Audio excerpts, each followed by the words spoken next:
Okay, this is an adjust-a-gate. So we replaced our standard 4-foot gate entrance to an 8-foot gate entrance. That way, at one time we needed to get the stump grinder in here, so we had to take the whole fence down to get a big piece of equipment in here. So we got rid of the 5-foot, and this is over-engineering.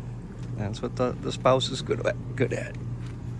If you look here, this is a 4x4 treated post. This is a 6x6 treated post. We put 4 bolts into this 4x4 with nuts on the other end, so we drilled a big hole through it. This post is 2 feet deep in the ground with cement. We really didn't want to dig that one up because it was straight and there was nothing wrong with it. So we just bolted a 6x6. Also, we changed this bracket to go up along with that one to go up, so we can pull this gate up and take it off if need be. We also put pins here to stop the gate, because you gotta watch out, these spleens or these brackets could slide on the spleen. You see I've tightened them so much they bent, but they could still slide. But we put these pins in too to over-engineer. This is treated lumber here on these brackets. This is what gives the gate strength. And this is how it adjusts.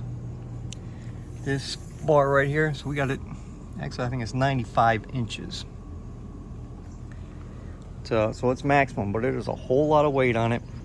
As I try to adjust this leveling cable, this is tight. You can tell this S, which it's pulled the S part out.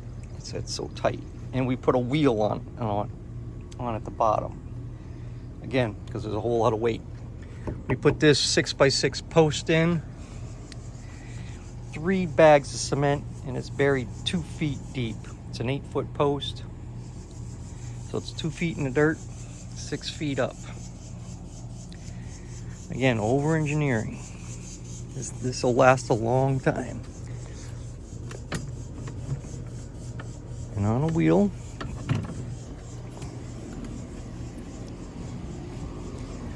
And if you see how the post is, because the association was getting on us about, you know, when you're going to get this opening closed up. Again, so this 6x6, 3 bags of cement in there and buried 2 feet deep, or is never going to move again. Okay, 5 boards here screwed in, and on the back also built up. Okay. And it's double boarded. It's a board here, and on top, board here. Okay, compared to the shadow box that way. Yep. But this is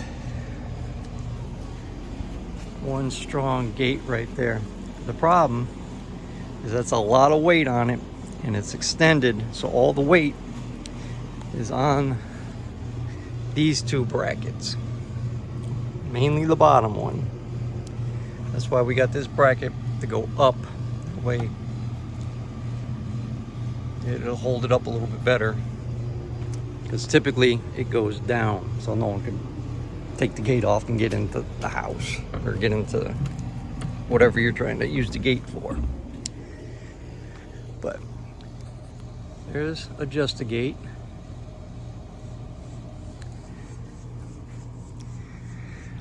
So this is what it takes. That's what it looks like. It took us a while to do it, to figure it out, because we use treated lumber here. You can tell here, it's a little, the boards are thicker. I guess we could have bent the brackets out a little bit.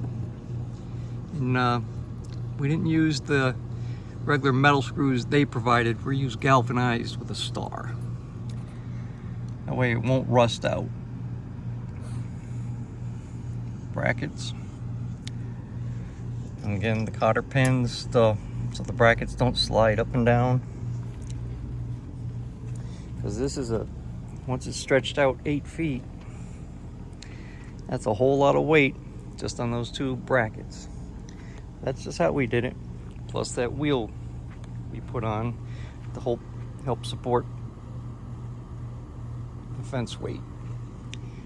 Because again, just tightening up this bracket here is supposed to lift up that there, but we got it maxed out.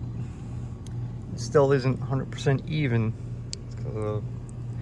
We might get a bigger, stronger cable and a bigger, stronger S hook to try to lift it up to get it level. But it's not bad. Again, it's an Adjust-A-Gate.